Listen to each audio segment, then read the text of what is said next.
विदुर जी कह रहे हैं,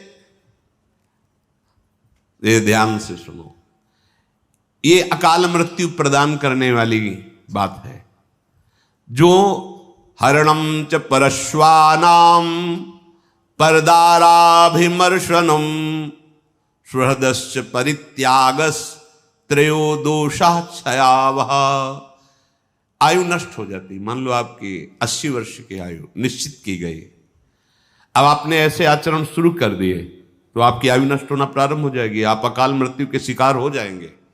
क्या? दूसरे की स्त्री को फुसला करके विश्वासघात, मान लो उसके पति से मित्रता की, बड़ा विश्वास दिलाया और उसकी स्त्री का दुर्वासना का खेल, अब आपकी आयु नष्ट होगी। देख लो, इतिहास साक्षी है, नष्ट होना पड़ा। आप क्या चीज हो? जो बड़े बड़े तपस्या से के धनी थे, रावण आदि, विनाश हो गया। कुंभकर्ण जब जगा तब यही कहा, तेरी बुद्धि नष्ट हो गई, जब तू हरण करके लाया था उसके पहले क्यों नहीं पूछा? ये कृत्य तेरे पूरे वंश का विनाश कर देगा। पर ठीक है, तूने मुझे जगाया है तो मैं देखूंगा, पर ये निश्चित बताता हूं, तूने अच्छा नहीं किया, तेरा सर्वनाश निश्चित है। कुंभकर्ण ने उपदेश किया था, तो रावण ने कहा तुम्हें इसलिए नहीं जगाया कि तुम्हें प्रवचन करो, युद्ध करो जाके। ये कार्य आपकी आयु का, श्री का नाश कर देगा, वैभव का नाश कर देगा। आपको अभी लगता है कि नहीं, कहाँ नाश हुआ, मनमानी कर, आने दो, बीज बो गया है, थोड़ा अंकुरित होने दो, फिर तुम्हें खुद पता चल जाएगा।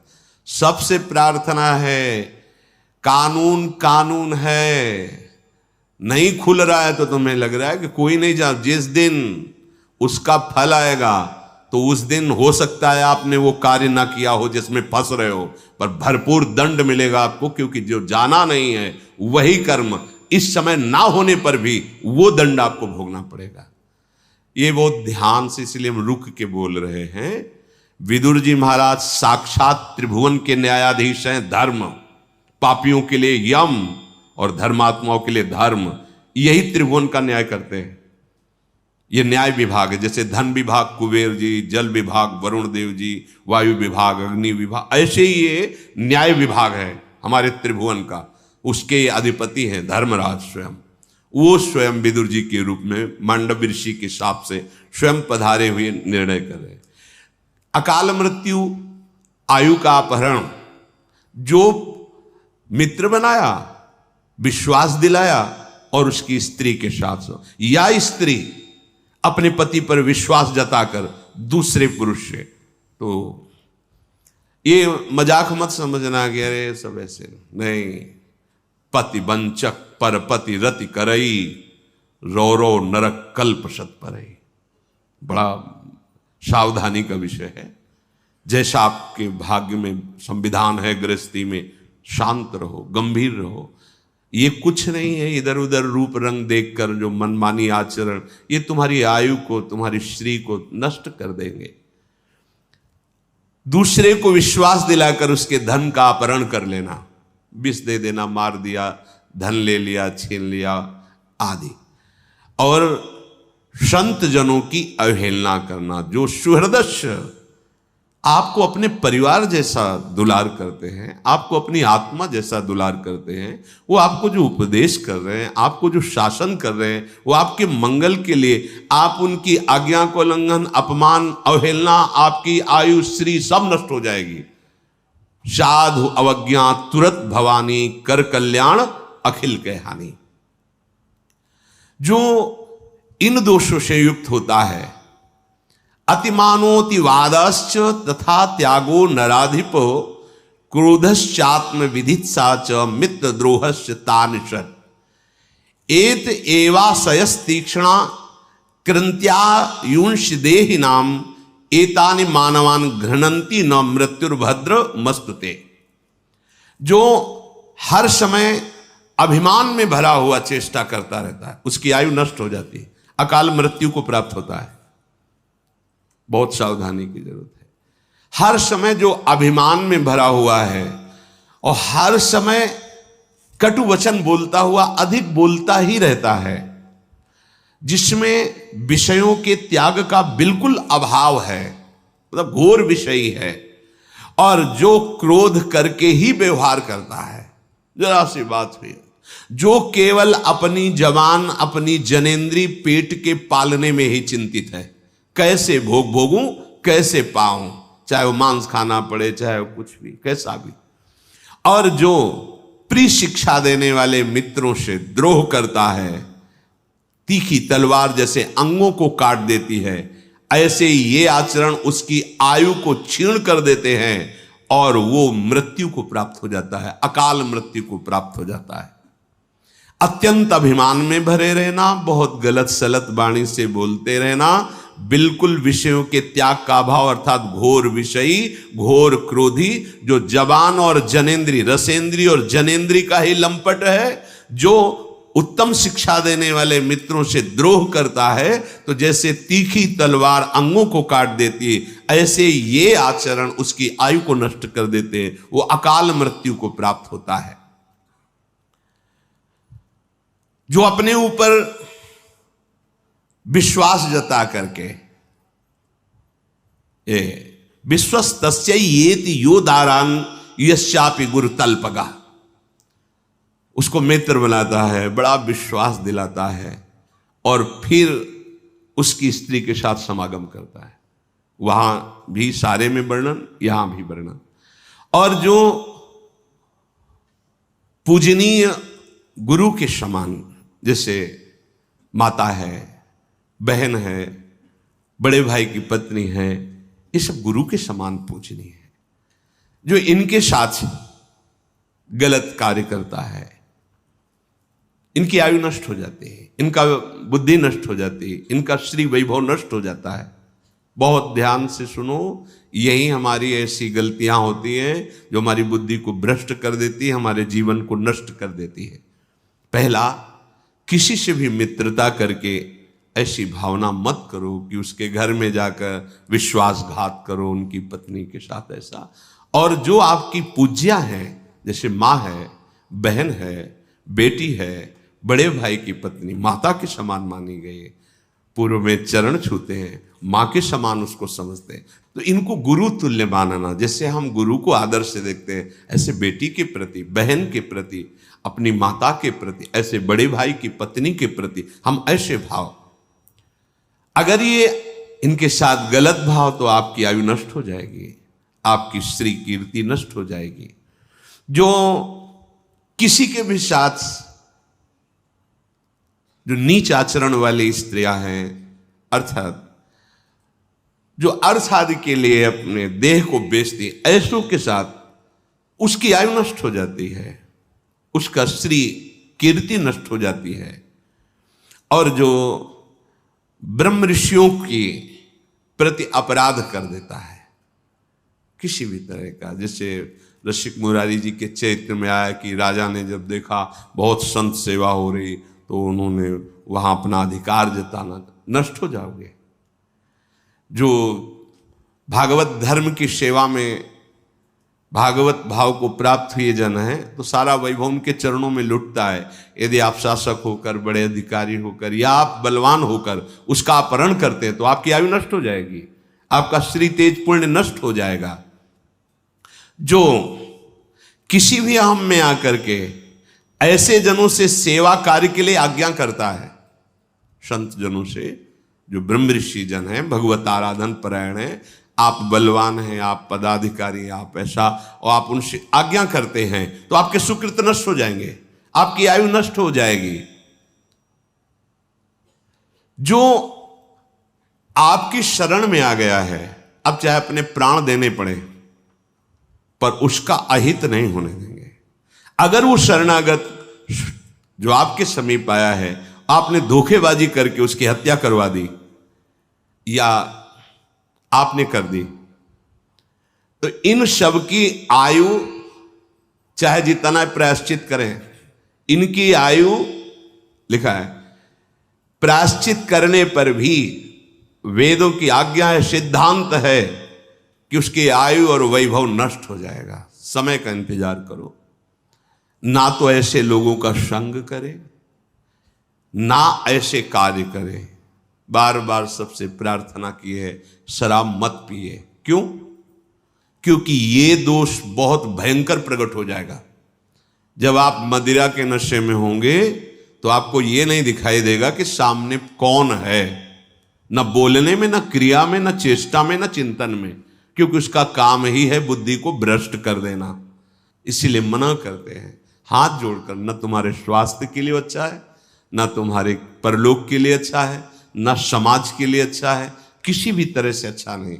मदिरा पान करना, परिस्त्री गमन करना, अभिमान भरी चेष्टा करना, अधिक गाली आदि बोलते रहना और विषयों में खूब अनुराग रखना, अर्थात विषयों का त्यागी ना होना, हर समय क्रोध नाक में रखे रहना, अपने रसेंद्री और जनेंद्री के ही भोग का केवल चिंतन करना, मित्र द्रोह अर्थात अपने मित्र पर विश्वास दिलाकर उसकी स्त्री के साथ समागम करना, और जो गुरु के समान पूज्य हैं उनके साथ ऐसी वृत्ति रखना, जो शरीर को बेचते हैं अर्थ आदि से उनके साथ समागम करना, जो ब्रह्म ऋषियों की जीविका को नष्ट कर देना, जो संत महात्मा इनसे आदेश पूर्वक सेवा करवाना, जो शरणागत की हिंसा करवा देना या हिंसा कर देना, इनकी आयु श्री ये नष्ट हो जाती है और वो अकाल मृत्यु को प्राप्त होते हैं। श्री विदुर जी महाराज कह रहे हैं, पंचेन्द्रियस्य मर्तस्य छिद्रम चेदेक मिंद्रियम ततोष्य स्रवति प्रज्ञा धृते पात्रादिवोदकम।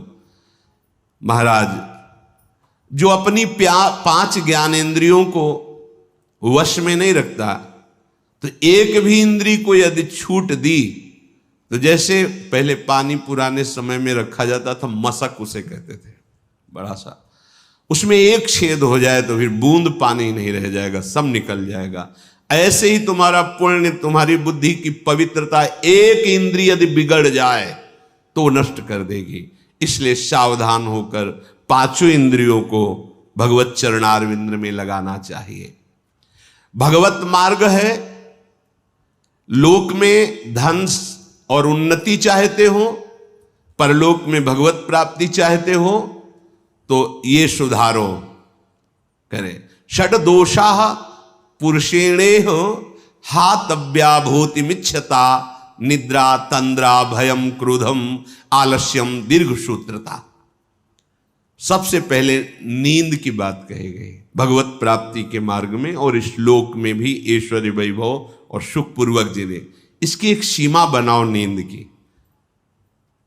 कोई तो ऐसे महापुरुष हैं कि मतलब भोजन पाके सोते ही रहना, मानो समाधि में ही रहते। क्यों जीवन व्यर्थ करते हो? केवल जो नींद ली जाती है अपनी इंद्रियों को नवीन चेतना देने के लिए। ये कोई सुख नहीं है कि आप 8 घंटे 20 घंटे 10 घंटे पढ़े। ये जीवन पढ़ने के लिए मिला है। अरे खूब नाम जप करो, अच्छे कार्य करो, समाज सेवा, देश से, इसके लिए शरीर मिला है। ये छूट जाएगा इसको। ये जो ऐसे दुलार करके शरीर को रख रहे हो आप, इसकी गति क्या होगी जानते हो? सड़ जाएगा, जला दिया जाएगा। काम निकाल लो, काम। ऐसे शरीर को प्रयोग करो जैसे कंजूस आदमी किसी नौकर को लावे, वो 8 घंटा के बाद उसको 500 रुपया देने हैं, तो कोशिश करेगा कि 10 घंटा ले, इससे और काम ले ले। ऐसा प्रयोग करो इस शरीर से। कम इसको नींद दो, जितने से आपकी इंद्रियां चेष्टा युक्त रहें, प्रमाद ना आवे। शास्त्रों में संतों ने अनुभव किया, जो अधिक श्रम करते हैं 6 से 7 घंटे बस, अधिक श्रम वालों। साधकों के लिए तो 5 घंटे बहुत पर्याप्त है, और उत्तम साधकों के लिए 3 घंटे। और जब भजन में वृत्ति तदाकार होने लगती तो तमोगुण का नाश हो जाता है। फिर तो उठते बैठते चलते फिरते इंद्रियां कभी श्रमित होती ही नहीं, क्योंकि कबीर कहे हम राय ठिकाना, ठाड़े बैठे परे उताना। कबीर कहे हम राय ठिकाना, परम विश्राम इंद्रियों को भगवान के चिंतन में मिलता रहता है। तो उपासक को जो इस लोक में ऐश्वर्य वैभव सुख शांति, परलोक में भगवत प्राप्ति, तो नींद का एक समय रखो। अब तो प्रणाम है भाई, आज की दिनचर्या 10-10 बजे तक लोग सोते हैं, 10 बजे तक। कैसा मतलब कलयुग का प्रभाव पड़ गया है। और उसे आप अपनी दिनचर्या में बताते हैं 10 बजे सो के, मतलब नींद खुली तो सूर्य मध्याह्न की तरफ जाने वाले हैं। अब उनका दिनचर्या, जब सारी दिनचर्या संपन्न होने का समय होता है मध्याह्न विश्राम का, तब उनकी नींद खुलती है। कैसा स्वभाव बनता चला जा रहा है। अरे प्रातःकालीन बेला पर उठ करके देव आराधन, गुरुजनों का आराधन, भगवत आराधन, फिर पूरे दिन सेवा, फिर समय से शयन कर लिए। सेवा करने वाले जो लौकिक सेवाओं में हैं 7 घंटे, 6 से 7 घंटे बहुत पर्याप्त है, इसके आगे नहीं। भागवतिक सेवाओं में जो है 5 से 6 घंटे, और जो उत्तम साधक है बस 3-4 घंटे, इससे ज्यादा नहीं। अगर इससे ज्यादा तो फिर आप प्रमाद कर रहे हैं। दूसरी बात, तंद्रा, अब बार बार जमुआई ले रहे हैं। अब एक समय सो लिया बस, ठीक है, अब ज्यादा इससे कब माला छूट गया पता नहीं। हाँ, माला चल रहा है, माला छूट रहा है, ऐसी साधना नहीं होती। ठीक से बैठो, पानी पास में रख लो, ऐसी स्थिति आवे चेतना जागृत करो, अभ्यास कर लो।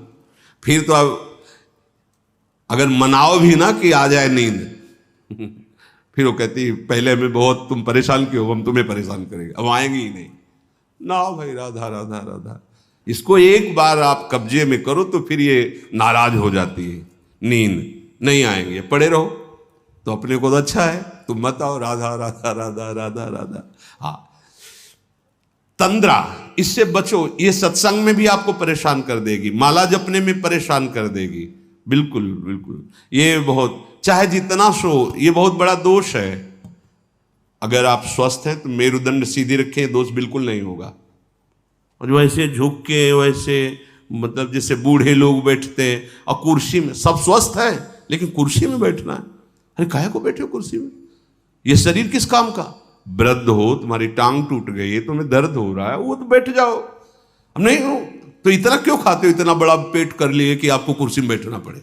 हम जमीन में बैठो, नीचे बैठकर भगवत चर्चा सुनो, स्वस्थ है। भगवत चिंतन में, भजन में कुर्सी की जरूरत। अरे भाई होश में रहो, दैन्य भाव धारण। अगर आपको शरीर अस्वस्थता नहीं है, बोले टांगों में दर्द होता है, क्यों इतना वजन बढ़ा रहे हो, भजन बढ़ाओ।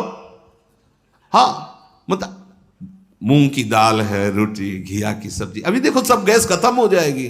जो चीजें पेट को, लीवर को खराब कर रहे हैं वो जमा है, पर ठूस ठूस के खाना है तो चर्बी पेट की चौड़ी होती चली जा रही है। अब ऐसे बैठेंगे तो वजन बढ़े, और वो परेशानी। कुर्सी में, दीवार में, एक दीक्षा ले ले आए, पहले उनके लिए कुर्सी लगे, क्यों भैया, बोले थोड़ा शरीर भारी, नीचे नहीं बैठ। नहीं, मंत्र लेने आए उनके लिए, पोसा नीचे बैठो, तुम्हारा हाथ पैर टूटा है, बोले नहीं हमका नीचे बैठो, मंत्र ले, नीचे बैठो। शिष्य बनने आए हैं, पहले उनके लिए आसन लगाओ। अब गुरुजी मंत्र दे रहे हो से, हाँ ये शिष्यता है। अरे भैया यहाँ तो बहुत, इसीलिए ये जो तंद्रा है इस पर सावधान रहो। आप ये समझो कि आपको जो समय मिला बड़ा दिव्य है, और ये तंद्रा आपको परेशान कर देगी। बिल्कुल सावधान। ये जो आपकी गांठों में दर्द होता है, आप वायु रोग जो हो गया है, अपच के कारण होता है। आप ऐसे वायु बढ़ाने वाले पदार्थ पाते हैं, आपको उसका ज्ञान है नहीं, तो वायु बढ़ती चली जाती है, चर्बी बढ़ती चली जाती। काहे को इतना परेशान। सीधे सरल भोजन पाओ, सात्विक भाव पाओ, अल्पाहार करो और थोड़ा चलो, व्यायाम करो, तो आप इन दोषों से बच जाएंगे। मानिए बात। अब यहां से ठसाठस भरता चला जा रहा है, समय से जो नित्य क्रिया शौच आदि वो हो नहीं रही है, क्योंकि पानी पर्याप्त नहीं जा रहा, व्यायाम नहीं हो रहा, उचित आहार नहीं जा रहा है, तो अब फिर होगा क्या, फिर यही परेशानी आएंगी। तो भगवत मार्ग क्या, लौकिक सेवाएं भी आपसे नहीं हो पाएंगी। विदुर जी महाराज कह रहे कि तंद्रा को वश में करे और डर कभी ना अपने अंदर आने दे। हर समय हमारे साथ भगवान है। अगर हमारे विधान में चोट लिखी है, दंड लिखा है, तो लाखों लोग साथों हो जाएगा, अगर नहीं है तो कोई नहीं कर सकता। भगवान सर्व सामर्थ्यशाली हमारे साथ है, डर नहीं। निद्रा, तंद्रा, भयम और क्रोध है। क्रोध हमारे तप को, भजन को, पुण्य को नष्ट करता है। इससे किसी का लाभ नहीं, ना सामने वाले का है ना अपना लाभ है। क्रोध थोड़ा बहुत, अरे ऐसा लगता है कि भगवान मतलब यही क्रोध रखा है। क्रोध से किसी को लाभ नहीं मिलता। अगर कोई सोचे कि क्रोध से सुधार होता है तो हमें लगता है क्रोध से सुधार नहीं होता। हाँ, शासन और क्रोध में अंतर है। शासन युक्त वचन, आप स्वीकार करते हैं आपने अपराध किया, आपसे गलती हुई, हाँ, तो आप ये भी उसका दंड स्वीकार कीजिए, आप ऐसे रहिए, अब आप इस तरह से चलिए। ये क्रोध नहीं है, ये आपके मंगल विधान। क्रोध किसी को गाली देना, कड़वे शब्द करना, किसी को पीड़ा पहुंचाना कोई अपराध नहीं, जरा सी बात है और आप उसमें बहुत बड़ा झगड़ा कर लेते हो। इससे आपकी बुद्धि परमार्थ से विलग हो जाएगी और लोक में भी आपका मंगल नहीं होगा। विदुर जी कह रहे निद्रा तंद्रा भयम क्रोधम और आलस्यम, आप अपने जीवन के साथ इस तरह का खिलवाड़ न करें। अगर हम समय से सो चुके हैं तो अब नींद के साथ हम लड़ेंगे, हमें आलस्य नहीं करना। मतलब कोई भी नियमावली जो आपके जीवन में मिली है उसमें आप प्रमाद मत कीजिए। आलस्य का तात्पर्य आप प्रमाद से, ऐसे नहीं, उसको अक्षरशः पालन कीजिए। उस अगर और सेवाएं आ गई तो फिर निवेदन कीजिए कि अमुक सेवा के कारण हमारी जो आपने दिनचर्या दी थी उसमें बाधा पड़ रही, आप इसका सुधार कीजिए, हमें बताइए कि हम कैसे अपनी दिनचर्या को कर पाए। प्रमाद के द्वारा मत छोड़िए। दीर्घ सूत्रता, कहा था ना कि अगर एक दिन पूरा न हो तो 2 दिन से उसको पूरा कर लेना चाहे, तो आज नहीं करते हैं, या आगे अपने वर्तमान की सेवा और भजन को आगे के लिए टाल देना, ये लक्षण भगवत प्राप्ति में बहुत बाधक है और लौकिक उन्नति में भी बाधक है। मनुष्य को परम मंगल प्राप्ति के लिए ये समझ लेना चाहिए कि उसका परम मंगल सत्य से ही होगा, असत से किसी का परम मंगल नहीं हो सकता। विदुर जी कहते हैं सत से कमाए हुए धन के द्वारा अगर सुख चाहते हो तो दूसरों को सुख पहुंचाने की चेष्टा करो। पशु पक्षी साधु महात्मा देवता भगवत आराधन, ऐसा नहीं कि आपने जो कमाया वो केवल अपने ही भोग के लिए, नहीं, ये शास्त्रीय सिद्धांत है।